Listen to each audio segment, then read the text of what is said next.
Hey y'all, last week of the program, so I'm gonna go through this week. Remember, this week's just kind of let's reset, let's do some fun kind of workouts and end off with a good note. And then the following week, we're gonna start our new program going into the new year. So lots of cool things coming up. So let's get through this week. Monday's workout for class, we're gonna do every 2 minutes for 5 rounds, 5 weighted strict pull-ups. If this feels good for you, we're going to be kind of building up to a heavy set of five. Now, for those that don't have strict pull-ups quite yet, pick something that's challenging to do for a pull-up. So maybe it's a pull-up, a jumping pull-up with a slow descent on the way down, or a challenging band progression, or maybe we're going to go ring rows. Choose something that's tough to do for 5 reps. After this workout, or the first part, our workout, it's going to be a good endurance workout, more of a high intensity training kind of style that we're going to try to get after in this workout, because we only have 3 minutes of work and then we have 1 minute off. How this works is that in the 3 minutes, we're going to try to get as far as possible of three. So the first round is 3 single arm dumbbell snatches, one side for each set. So that means on the threes, you either choose the left or the right.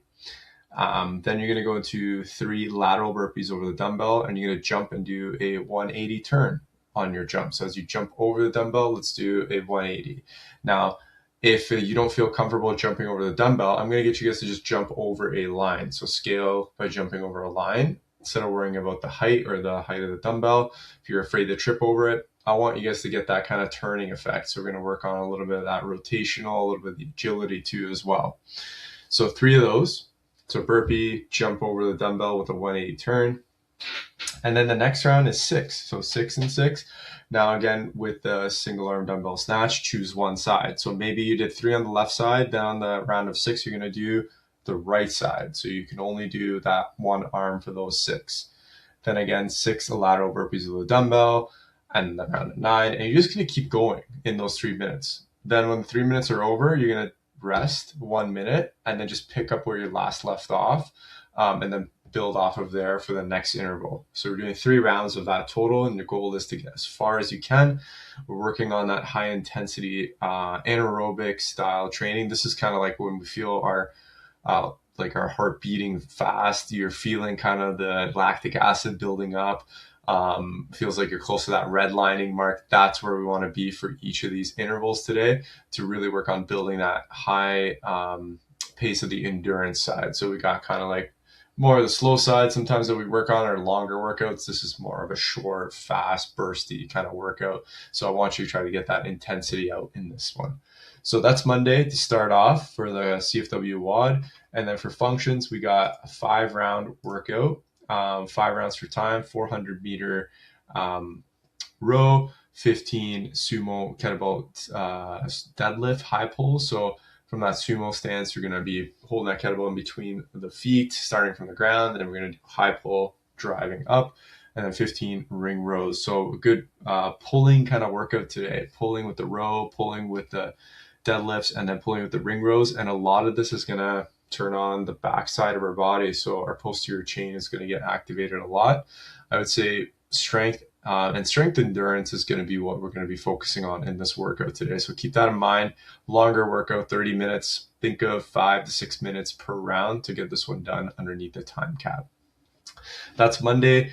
Tuesday, CFW WOD, we got some skill work with double unders. We're going to practice 15 seconds of single tap hops. So you're going to jump up and tap your sides once, take a little break, and then we're going to go 45 seconds. I'm actually going to change this for you guys. We're going to go 30 seconds.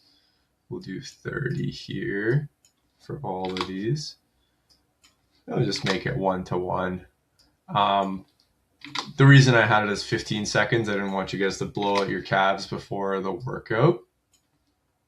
But the idea here is like we're going to practice 30 seconds of single tap hops, 30-second rest. Then we're going to do 30 seconds of double tap hops, 30-second rest. Be careful with this one.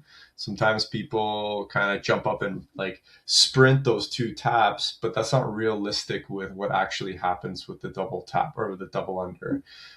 It's almost like a continuous rotation all the way through. So think about that double tap There's 2 beats with that, and then the landing or your jump is like the third beat. So it's like tap tap land, tap tap land, or tap tap jump, tap tap jump. So you want to kind of keep that kind of rhythm going.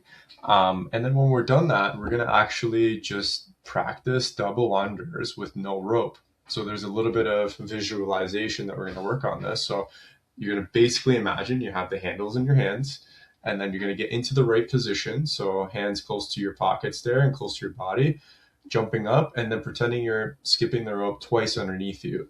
You're going to practice that for 30 seconds. Then you're going to go into 60 seconds of double unders with a rope. So the idea is here to really work on how the timing would actually work without worrying about actually making a mistake with the skipping rope, because a lot of that sometimes can be a little defeating.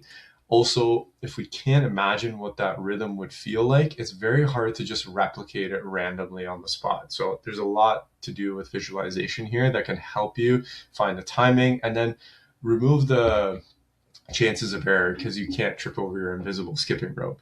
So that's going to be what you're going to be doing with no rope. And then you're going to grab your rope and do it with 60 seconds of practice here. And make sure each interval you're just practicing. You're not trying to get as many reps done. It's practice. So take breaks, and I intentionally put some breaks after each set. We do 4 rounds of that. Then our workout, real classic workouts, CrossFit Open 17.5, 10 rounds for time, 9 thrusters, 35 double unders. This one meant to be done at a aggressive pace. We're kind of finishing around like 10, 15 minutes for this one, 10 being like real fast, elite kind of times, 15 minutes being more of kind of the average time around there. Make sure you can do the thrusters and the double unders unbroken. So pick progressions that will allow you to do that today. And this should be a nice little, wake up for the Open. It's coming soon. We are going to do our own CFW Open. I haven't done it in 6 years, so it's really fun. We're going to do it kind of like our own community. So it'll be a really, really cool time. Make sure you check that out. And if you're interested, definitely sign up for it. But that's Tuesday.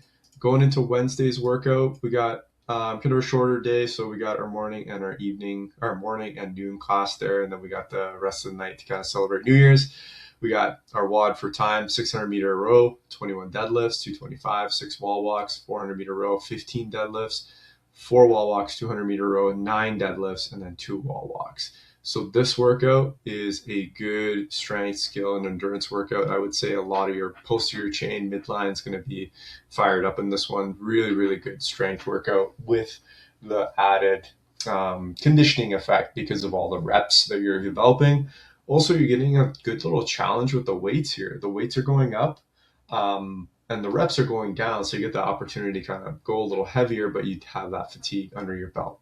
20 minutes to work through this one. Really good strength builder and endurance as well. Thursday, we're going to take off.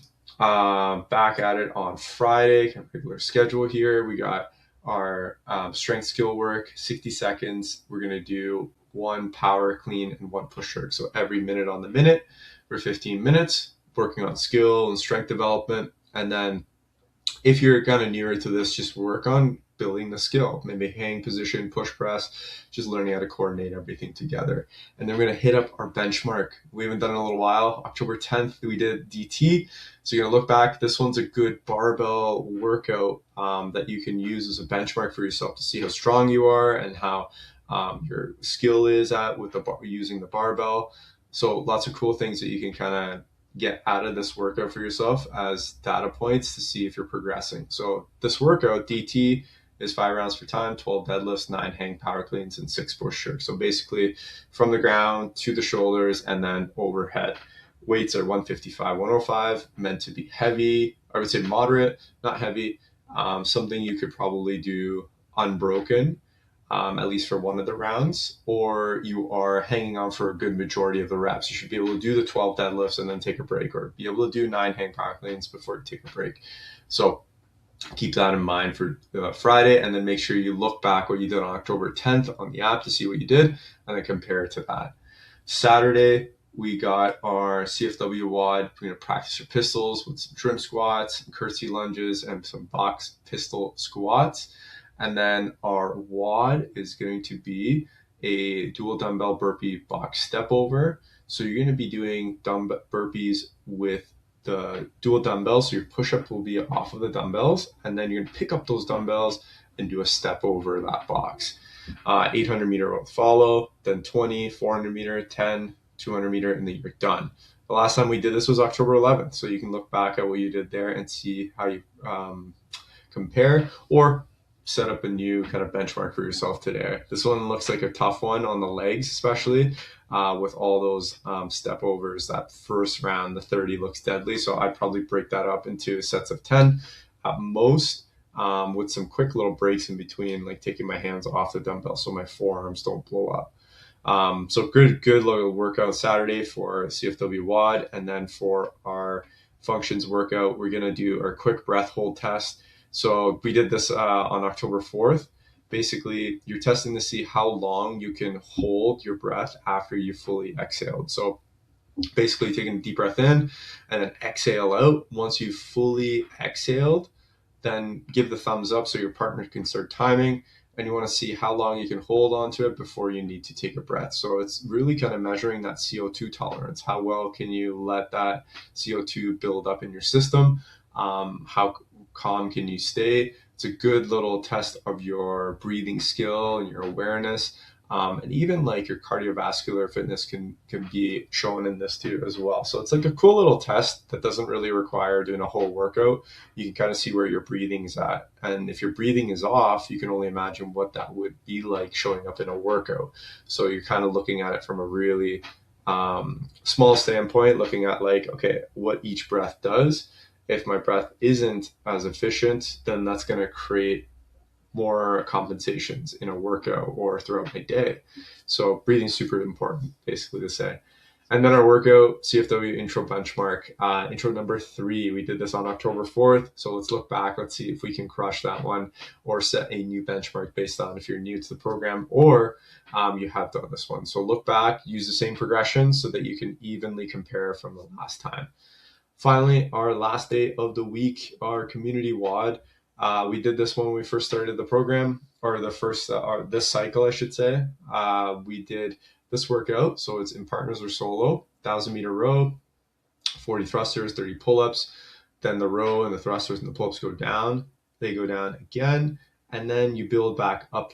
And I would do, if you're doing this solo, let's stop after the 9 pull-ups. If you are doing this in teams, you can go further so you can get more reps and kind of have more of a balanced workout. So depending on kind of where you're at, and then scale these movements accordingly to kind of meet you where you're at so you get the right stimulus out of this workout, but the degree at which you do it will be a little bit different for each person. So have fun with that one. And then the following day after that, we are going to start our brand new cycle. So stay tuned for that. Make sure you're looking at the emails for any updates. Lots of new things coming up. So warn you guys, make sure you're staying on top of it. Have a good one. Enjoy the rest of your week, guys. See ya.